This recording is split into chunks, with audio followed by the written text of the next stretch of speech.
Alright, are you all ready to go sailing? Because I know we are. Seawind's sails are begging to be hoisted and she's ready to carry us to new horizons. Fort Lauderdale has been home for just enough time that we are both craving a new backyard. We have our eyes on what looks like a perfect weather window, and the sea is calling. It's January 15th, and in a few days' time we will be weighing anchor and pointing our bow at a new horizon. But first, let's see what we have going on in the days and hours leading up to the start of another adventure into the Bahamas, and a completely new route compared to last season.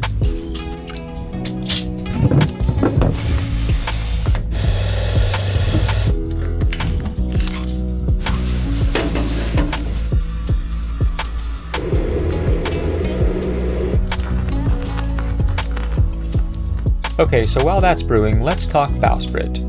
We revarnished this thing and I masked off and recalked the seams after allowing it to dry for a few days with no rain and lots of sun. This thing is now ready for action for the next few months until we get back to the States and I get into rebuilding it. I feel confident in its strength for the sailing we will be doing. The next thing I've been up to is reinforcing the transom of our portaboat folding dinghy, so let's see how that's going. So what I did was I reinforced the transom by adding some aluminum angles, and I triangulated the force from the thrust of the engine to the outsides of the hull with these pieces of angle that are attached. That really helps spread the load of the engine out throughout the whole boat. And then I added a bracket to stiffen up where the hinge is because it's a folding transom. This is where this folding piece that supports the transom, this is where I put the carbon fiber on. You can see the inlaid bolts right there. This is the part that rocks back or wants to rock back, and so I added an aluminum angle right here and then attached this with tapped screws as well. So I really stiffened up the transom, and I think I made it so that it'll be really reliable. I used partially threaded bolts and wing nuts, and so the whole thing, because the portaboat is a boat that does have like a very organic feel to it, the floors, they move around a little bit. The whole thing is still able to flex and move as one kind of organic unit. The thing that's different is the transom is now supported in a way that when the propeller pushes forward, it doesn't rock the transom back anymore. And that is what was really going to wear some things. So that's it. Let's go get some coffee. Cheers, my dear. Cheers. Gonna be hot. Yeah. Hot? Hot, very hot, very hot. Yep, very hot. So another thing that's been happening is Katie May is learning to drive the dinghy. Tell me about learning to drive the dinghy. It's fine. I'm doing excellent. I can drive it at night and across the ICW by myself. And Parker gave me a pop quiz about it last night. The catch is that before I could even answer the question, he answered it for me. So how could I answer a test if someone's already answering the questions? And so I asked if I passed, and he said he wants me to have more tests, and I said that I passed and that I can drive it by myself. So that's Are you excited to rip across anchorages in the Bahamas? Yeah. I think you really like it. Katie has a need for speed. I don't like to break the rules. And so if we're in a place where there's no rules, then that would be fine. You're gonna have a lead foot. No. A lead hand. Nope. I never said that. Okay. This is my new 360 camera, which is the coolest thing in the world. It allows me to capture 360-degree video, time-lapse, and photo, and I can basically just hit record and then reframe it later. So it is game-changing for things like this. What I'm doing here, I'm boiling some water because we are going to make some sourdough starter. So for Christmas, Trio got us a culture for some San Francisco style sourdough starter, and we got some organic bread flour here, and we are going to start it today. It's my project. Katie's doing a little bit of work behind me still. We love bread, and we really love the fewest ingredients possible, and sourdough is one of our favorite breads because it is such a simple recipe to make, and we've never made it. We've bought it a lot, and we always have really liked the idea of keeping a sourdough starter so that we can make fresh bread for ourselves every week. I'm boiling some water. I'm going to sterilize the jar. That's step 1. Step 2 will be starting it by adding water, the culture, and some flour. And I'm so excited to make sourdough. Are you excited, Katie? Yep. Mm-hmm. Yeah. Okay, so that was a little anticlimactic, but that's all right. So we got our starter here, and it just gets to ferment and start doing its thing for the next 12 to 24 hours, and then we feed it some more flour and water. I'm making my favorite cookie recipe because I haven't baked cookies since we were on the boat the last time. So, because it's a rainy, blustery Friday, and I finish work early on Fridays, and we're just in our like sweatpants, jammies, I'm making my cookies. So I'm just getting the ingredients out right now. They're tahini butter chocolate chip cookies. Tahini butter chocolate chip cookies? Yeah. You have tahini? Yes, we do. Nice. All right. We're gonna go into the time lapse. Ready? 3, 2, 1.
My gosh. These Look are at this. really good. I have to crack them one more time. Okay. Okay. That's how you make a cookie with cracks in it like that. And then they just need to pull across.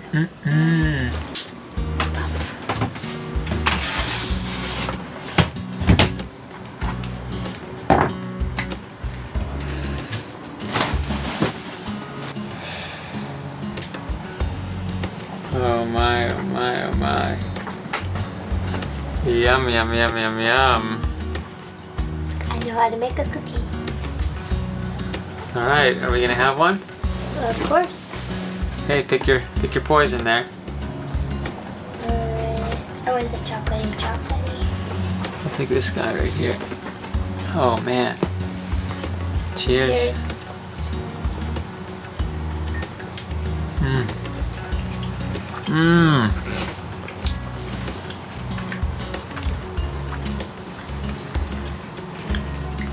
Wow.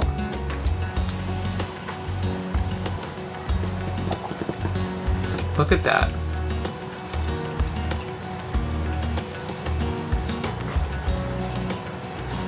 Delicious.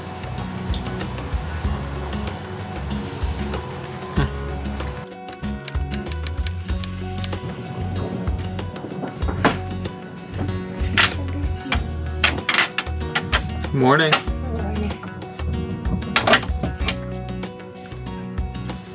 Do you sleep well? Yeah. What was the max gust? Tell everybody. 35. 35. 35 knots last night. But we slept pretty well, considering, eh? I just turned the gas valve on for the heater. It is like, what do you think?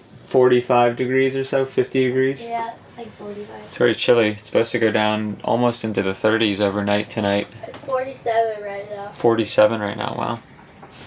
Mr. Starter Dough, I just fed him. It might be a And girl. he's bubbling a little bit. It might be a girl. Oh, could be a girl. It just started bubbling a little bit, but I don't know if it's just for me stirring it. The directions say that you need to keep it between 70 and 80 degrees, and, well, maybe I picked the wrong time to do this. So, anyway, let's see if we can get this thing started.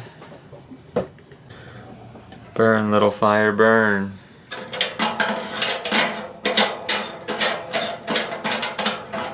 There you go. Having a fireplace in here is just perfect. Ah, there we go.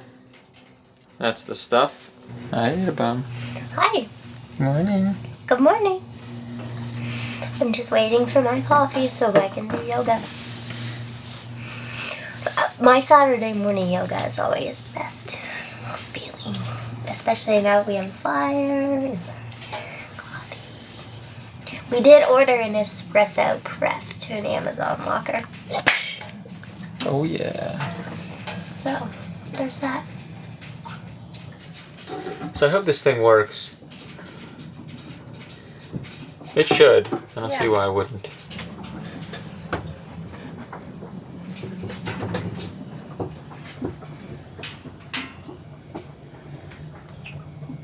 I can't sip it because it's too hot. Anticipation is often the worst part of the moments leading up to heading off sailing. Checking the weather forecasts constantly, hoping that Mother Nature will allow for a safe passage to your destination, and wondering if the forecasted weather will be what you actually experience while out there. We often have work to get ahead on leading up to a departure, and so having that preoccupation helps. As time passes and we gain more experience, the anticipation, although always there, is felt more as excitement and eagerness to go sailing. We know that Seawind is a capable and seaworthy boat, just dying to stretch her legs. So with the computer work caught up, the yoga practiced, and the countdown on, we spent some time checking off the last things on our list.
Okay, what do we do? Well, we did a little bit of like a provision for some staples with trio. But this time, instead of like last year, we were both in our dinghies and we rented a car. They drove down from Del Rey and we got dinner with them, and then we went to Costco, and we were gonna go to West Marine, but they were closed, which I'm kind of glad because I was tired. Me too. So, and it was cold, it's freezing, just in the 40s, so we'll just put our stuff away. What did we get? Little short rundown. One sentence. Oh, like pantry staples, I guess I would call it. Mm-hmm. Nothing too wild and crazy, not like a ton of stuff. But just like some snack bars for quick, easy snacks, and then like alcohol, not like drinking alcohol, like rubbing alcohol, and spinach and nuts and dates, you know, stuff like that. We're both just kind of tuckered, and we both kind of have stomach aches or like heartburn. So I think we're gonna put stuff away and make like a hot cup of tea, and yeah, we got propane. That was a big one. We filled the we have a monster propane tank. It lasts for like a million years. We filled like half of it today. And we hadn't filled it since before we went to the Bahamas last year. Yeah. Alrighty. Let's just put this away.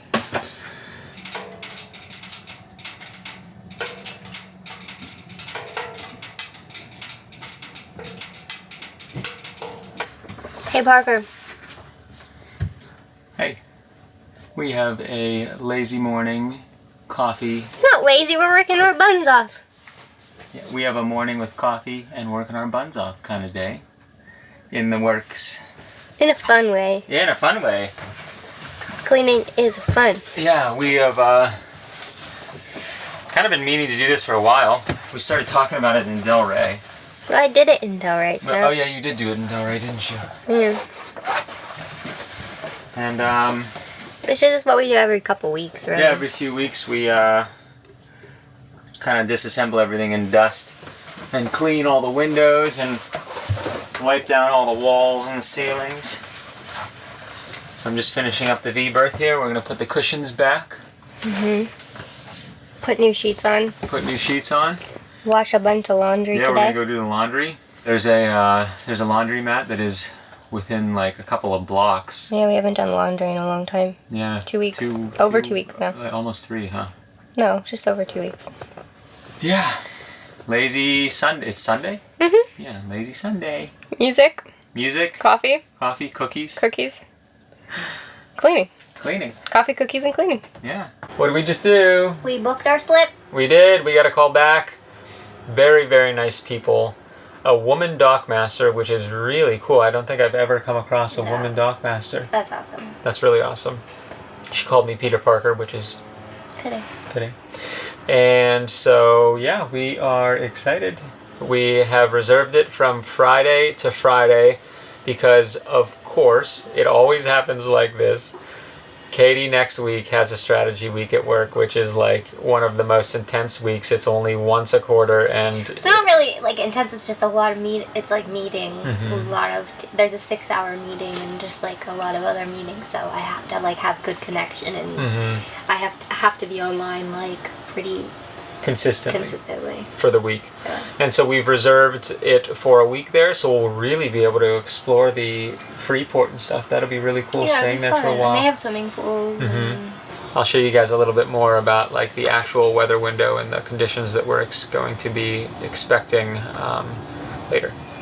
All right, hey everyone. I told you guys earlier today that I would talk to you about this weather window that we have that we are going to take to the Bahamas this Thursday. So I figured I would share my screen on my computer here and I'd show you guys what I'm talking about.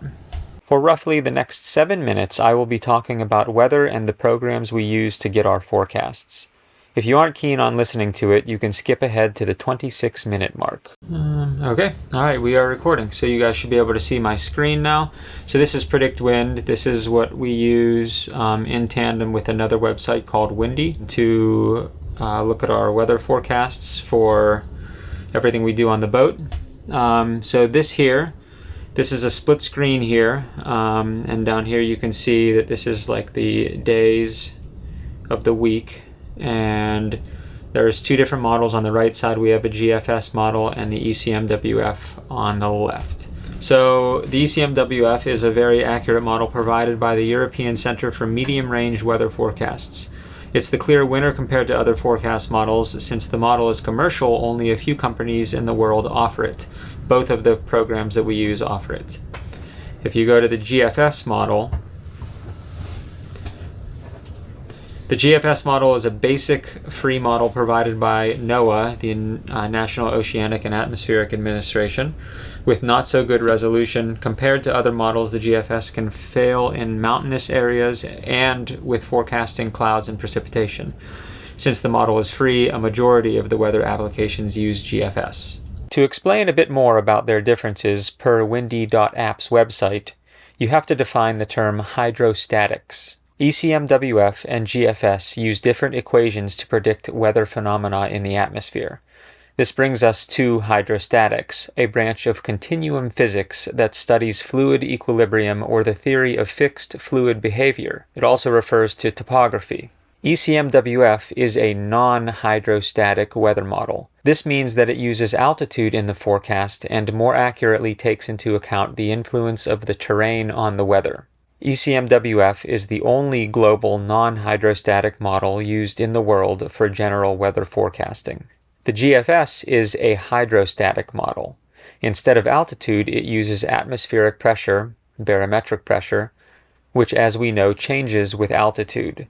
This means that compared to the non-hydrostatic ECMWF model, it performs worse in areas with terrain. Okay, so as you can see here, this is the forecast, and I've moved the slider here to Thursday at about 5 o'clock in the afternoon. This is when we will be leaving. This is the gust map, and it shows that we will be leaving Fort Lauderdale on about a beam reach. If you can imagine, the boat is going to be sailing straight across this line here. And so the wind is going to be perpendicular to our boat. And so we will be leaving with gusts around 12 knots and sailing into the evening with between 10 and 15 knots. And over here you can see at the same time the GFS is predicting slightly lower winds around 10 knots. So this point of sail our boat loves. It's one of its favorite points of sail, beam reaching. And so we can hit the play button here and we can keep going. So here's midnight. That's actually about 1 o'clock. Right around 1 o'clock, when we're somewhere around maybe that green dot, it's going to be gusting about 14 knots, and you can see how the wind is shifting a little more south, so it will be slightly farther behind our beam, which is more of a broad reach, another point of sail that our boat loves. So we are going to be cruising on through, and then we're going to come up on Friday. Here's 6 o'clock in the morning. Here is 8:50, and I'm assuming that we are going to leave, or we are going to get there around between 7 and 9 o'clock. So here's 8 o'clock. And so we should be broad reaching into Freeport with about 9 knots. Now this model over here says that it dies off even more and the gusts are only going to be about 5 knots. So here is the wave forecast. This program also tells you what the predicted wave, the sea state, is supposed to be like. So all these lines that are moving are the waves. So up here you can see there's about 4.5 foot waves with a space between them of 6 seconds. And so down here we can go back to Thursday, and so it says that the waves are about 2.3 feet with a period of 4.5 seconds, which is pretty good. That is going to be a very mild sea state. And you can see as we go through the night, that is 8:52 in the morning, so we're going to be entering Freeport with waves under 2 feet. So this is going to be a pretty solid sea state as far as predict wind is concerned. Now Windy is an interesting program because Windy is consistently predicting higher winds than the Predict Wind website, and I don't know why that is, because they are the same resolution and the same models. They must have just different algorithms that show it differently. You can even see that the colors are different. So when you're flopping between the two, you have to get used to seeing red on Predict Wind, which means only like 15 or so knots, whereas red on Windy is like 25, 30 knots. So there's a lot of things that you have to get used to when you're looking at the two programs side by side. Here's 5 p.m. So it also says that we're going to be leaving in 12 knots, and the gusts, it says that it's going to be about 16 knots. So it's a few knots higher than Predict Wind. You can see how yellow here says 20 knots. 2 a.m. there's 19. This is a gust map, mind you, so this should be the highest wind that we could see, and only periodically because it is a gust map. Gusts only come intermittently, whereas the wind forecast is what it's forecasted to be like continuously, like the baseline wind. We should be entering Freeport with somewhere around 10 knots. That's from taking the average of the two websites. So here is Thursday at 5 p.m. It says 2 feet period of 5 seconds. And you can see that the wave direction is with the wind here. The waves will line up with the wind direction. If you have a wind shift and then the waves are still marching in the same direction that they were before the wind shift, then you can kind of have some confused motion of the boat. And I believe we can even show on here. Haha, yeah. So here is the Gulf Stream. Let me zoom out here. This is our Gulf Stream right here. This is what runs up the east coast of Florida and up the entire United States and goes up into the North Atlantic. Boy, look at that. No wonder, looks like a Van Gogh painting, doesn't it? Wow. The Gulf Stream is pushed pretty close to the shore here, and I've heard that it moves back and forth from east to west depending on different conditions and different factors. In the middle of the Gulf Stream is a 2.2 knot current, and so as we travel northeast here, we will get a boost for this part of our trip. So we should see traveling across it, but with it slightly maybe a knot of difference. This means that when we leave Fort Lauderdale, we aren't going to point straight at Freeport. We're actually going to point straight as high as we can comfortably sail. Then the Gulf Stream should push us up, and then once we feel less of the Gulf Stream's influence, then we will maybe course correct and sail at a more direct route to Freeport. So that's the story, and we're hoping that the weather sticks to it. We're very excited. It looks like we're gonna have a really great sail. We're so excited to go back to the Bahamas, and we can't wait to bring you all with us. Hi. Hi, Katie came to say hello. Just I was following along on the iPad. yeah. Were you following along on the Yeah. iPad? What do you think? Are you feeling okay about it? Yeah, we Yeah? just haven't been out yet. We haven't been out yet on seawind sailing. I know. So This will be the first time hoisting our sails. We were going to leave after dark at about 10 p.m., but for this being our very first time hoisting the sails, we decided to push it up to before the sunset. The sunset's going to be at 6, so we should leave. I would like to be out there at like 4:30. Okay. Are you excited? It is nerve-wracking. We are definitely a healthy ball of nerves. Just because we haven't done this in a while. We did sail on the Pacific coast. This is our first time back in the Atlantic Ocean and back on Seawind, and Should be good. should be good. She'll take care of us because we take care of her, huh? Mm-hmm. All right. Say good night. Good night. Good I night. take showers because we smell like motors. Yes, we do. It is go time. It's go time, it's go time, it's go time, it's go time. Katie and I are just finishing up doing some alerting of our banks that we're traveling. Last time we got into a couple sticky situations because we didn't know that we had to alert our banks. Rookie traveling outside of the United States.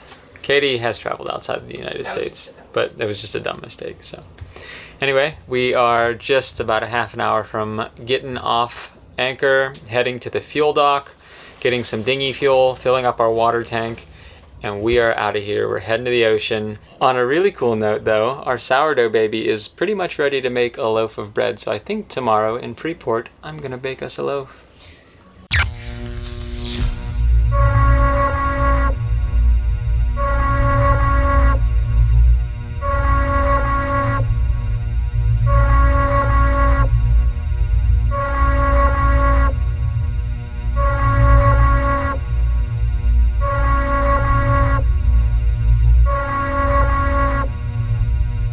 Here we go.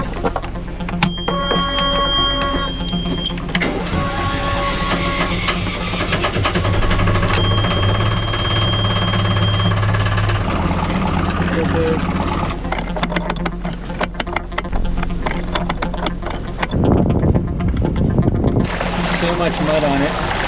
See you guys in the Bahamas. See you later. All right, we're up. We're heading to the fuel dock. Gonna top up on some gasoline for our dinghy, fill up the water tank, and then we're heading out of Port Everglades. Holy crap.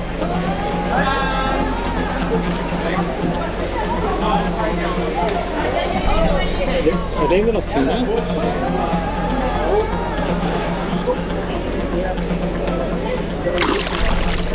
They may be yellow.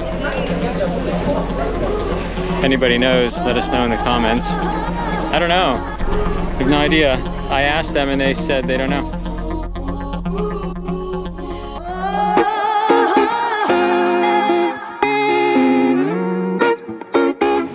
We're such a small boat. We're like, oh my gosh, are we gonna clear?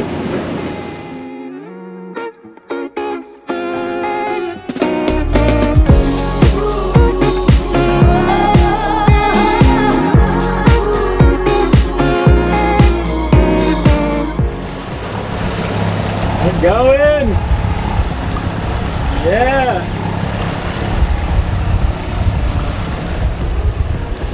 Heading out to sea. This is what we deal with all the time. That right there. Hold on. Yeah, look at this mountain of water. Turn way up into it. Holy shit.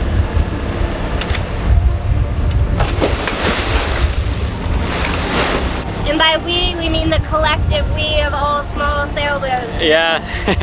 Let's see if we remember how to sail this thing, huh? Yeah.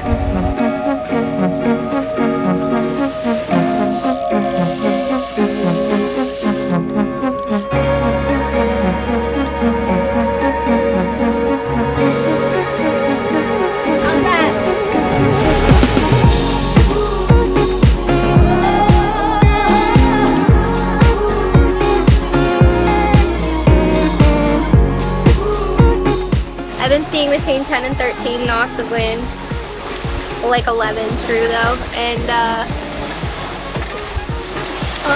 sea stays a little bumpy, but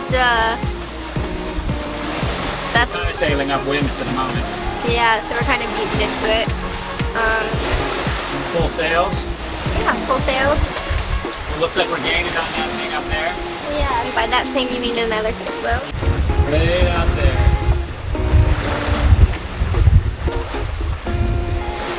We're doing it, people. Took another mountain of doing, eh? And now we're on our way.